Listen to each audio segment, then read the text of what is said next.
The stage lights of Broadway represented everything Catherine Woods had ever desired. But on the Thanksgiving weekend of 2005, instead of dancing under the spotlight, the 1-year-old performer was found lying in a pool of blood in her Upper East Side apartment. 20 stab wounds, her throat slashed so deeply it was nearly severed. A bloody fingerprint left on the bedroom wall. The perpetrator was not a stranger, but one of 2 men who claimed to love her most. The most chilling detail, the truth about the killer, lay within his own violent journal entries, where he had written, "She wipes clean the knife that just cut her own throat." If you want to follow this case and hear about more shocking true crime stories, please subscribe to our channel. The story you're about to hear involves real evidence, real lives, and a tragedy that shook New York City. Welcome back to our channel, where we examine true crime cases through the lens of evidence and investigation. Today, we're looking at the murder of Catherine Woods, a young dancer whose life was cut short in Manhattan in November 2005. This case involves a complex web of relationships, forensic evidence, and ultimately, a conviction that relied on scientific proof and investigative persistence. Before we begin, please consider subscribing to stay updated on more cases like this one. Catherine Marie Woods was born and raised in Worcester, Ohio, a small town far removed from the glittering lights of Manhattan. From a young age, she demonstrated exceptional talent in dance and performance. Her family described her as ambitious, determined, and deeply passionate about pursuing a career in the performing arts. After graduating from high school, Catherine made the decision that countless young performers before her had made. She would move to New York City to chase her Broadway dreams. By 2005, Catherine had been living in Manhattan for several years. She resided in an apartment on East 86th Street in the Upper East Side, a neighborhood known for its proximity to cultural institutions and its relatively high cost of living. The reality of pursuing an artistic career in New York City proved financially challenging.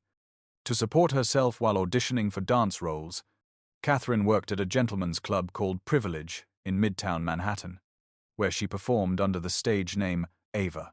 This was a part of her life she kept private from her family back in Ohio, understanding the potential judgment such work might bring. Those who knew Catherine described her as personable, hard-working, and resilient. She maintained regular contact with her family and spoke often of her aspirations to perform on Broadway. However, her personal life had become increasingly complicated. Catherine found herself caught between 2 romantic relationships, a situation that would prove to have devastating consequences. The first man in this complex dynamic was David Hahn, her former boyfriend who had become her roommate. David was an aspiring rapper who struggled financially and relied heavily on Catherine for housing and support. Despite their romantic relationship having ended, David continued to live in Catherine's apartment. Friends later reported that the arrangement was sometimes contentious, with Catherine expressing frustration about David's inability to contribute financially to their shared living expenses. The second man was Paul Cortez, Catherine's current boyfriend at the time of her death. Paul presented himself as educated and multifaceted. He worked as a personal trainer and pursued music as a rock singer. On the surface, he appeared to be an improvement over David, offering Catherine the kind of stability and intellectual connection she sought. However, beneath this exterior lay a deeply troubled individual with violent fantasies that he documented in disturbing detail. On the evening of November 27, 2005, the Sunday of Thanksgiving weekend, Catherine Woods was murdered in her apartment. The exact sequence of events that night would later be reconstructed through witness statements, phone records, and forensic evidence presented during the subsequent investigation and trial. According to testimony and evidence presented in court, David Hahn left the apartment that evening to retrieve his vehicle from where it was parked some distance away. He stated that when he departed, Catherine was alive and at home. The timeline established by investigators indicated that the murder occurred during this window when David was absent from the apartment. When David returned to the apartment later that evening, he discovered Catherine's body and immediately called 911. The call was made at approximately 10:47 p.m. Emergency responders who arrived at the scene described what they encountered as one of the most violent crime scenes they had witnessed in their careers. Catherine was found lying face down in her bedroom. She had sustained 20 stab wounds to her body. Her throat had been slashed with such force that it was cut nearly to the point of decapitation. The level of violence indicated intense rage and a sustained attack. Blood evidence was present throughout the bedroom and other areas of the apartment. Detective Michael Kroncevic of the New York Police Department, who had 16 years of experience at the time, later testified that this was among the most brutal crime scenes he had encountered in his career. The attack had been savage and prolonged, suggesting a deeply personal motivation rather than a robbery or random act of violence. Investigators documented several crucial pieces of evidence at the scene. A bloody fingerprint was discovered on the bedroom wall. This print would later become one of the most significant pieces of evidence in the case. Additionally, investigators found shoe impressions in blood throughout the apartment. These impressions were determined to have been made by a size 10.5 shoe. Notably, one impression appeared to show that the killer had stepped directly on Catherine's back, a detail that spoke to the callousness of the attack. The New York Police Department immediately launched a homicide investigation. Given the personal nature of the crime and the location within the victim's own home, investigators focused their initial attention on individuals close to Catherine. David Hahn became the first person of interest in the investigation. Several factors drew initial suspicion toward him. First, he was the person who discovered the body and reported the crime. Second, he was Catherine's former boyfriend and current roommate, placing him in close proximity to the victim. Third, some investigators noted what they described as an unusual level of composure in David's demeanor during initial questioning, which they found inconsistent with someone who had just discovered a loved one murdered. However, as the investigation progressed, David was able to provide evidence supporting his whereabouts during the time the murder occurred. Phone records, witness statements, and other documentation corroborated his account of leaving the apartment to retrieve his vehicle. While investigators continued to examine David's background and relationship with Catherine, the evidence increasingly pointed away from him as the perpetrator. Attention then turned to Paul Cortez, Catherine's current boyfriend. When initially questioned by police, Paul stated that he had been at his own residence on the evening of the murder and had not visited Catherine's apartment. He maintained this position in early interviews with investigators. However, as detectives examined phone records and conducted further investigation, inconsistencies in Paul's account began to emerge. Cell phone tower data indicated that Paul had made numerous calls to Catherine's phone on the evening of November 27th. Critically, these calls were routed through a cell tower located only 2 blocks from Catherine's apartment. The timing of these calls corresponded closely with the estimated time of the murder. When confronted with this evidence, Paul's initial alibi collapsed. The phone records directly contradicted his claim that he had remained at home throughout the evening. This discovery elevated Paul from a person of interest to the primary suspect in the investigation. As investigators delved deeper into Paul Cortez's background, they made a disturbing discovery. A search of his residence uncovered journals, poetry, and other writings that contained graphic, violent fantasies.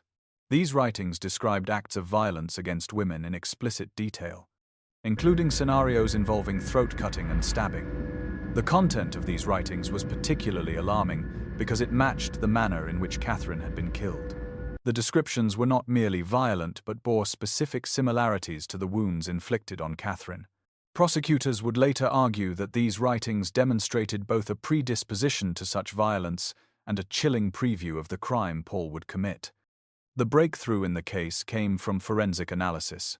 The bloody fingerprint found on the bedroom wall was processed and entered into fingerprint databases. When the results returned, they provided definitive evidence. The fingerprint matched Paul Cortez. Fingerprint evidence is considered among the most reliable forms of forensic identification. The presence of Paul's fingerprint in Catherine's blood at the murder scene was powerful evidence of his involvement in the crime. Combined with the contradicted alibi, the cell phone records placing him near the scene, and the disturbing violent writings, investigators believed they had sufficient evidence to charge Paul Cortez with murder. Paul Cortez was arrested and charged with second-degree murder in the death of Catherine Woods. The case proceeded to trial in New York County Supreme Court. During the trial, prosecutors presented a comprehensive case built on multiple forms of evidence. They argued that Paul Cortez had become obsessively jealous of Catherine's continued living arrangement with her ex-boyfriend David. They suggested that Paul was also disturbed by Catherine's work at the Gentlemen's Club, viewing it as infidelity or betrayal. According to the prosecution's theory, Paul had waited for David to leave the apartment on the evening of November 27th, then attacked Catherine in a rage fueled by jealousy and obsession. The prosecution presented the cell phone records showing Paul's proximity to the apartment at the time of the murder. They entered into evidence Paul's violent writings, asking the jury to consider the striking parallels between his fantasies and the reality of Catherine's wounds. Most significantly, they presented the fingerprint evidence, arguing that there was no innocent explanation for Paul's fingerprint to be in Catherine's blood at the murder scene. The defense team faced the challenge of explaining away this accumulation of evidence. They attempted to create reasonable doubt by questioning the investigation process and offering alternative interpretations of the evidence. One notable defense strategy centered on the shoeprint evidence.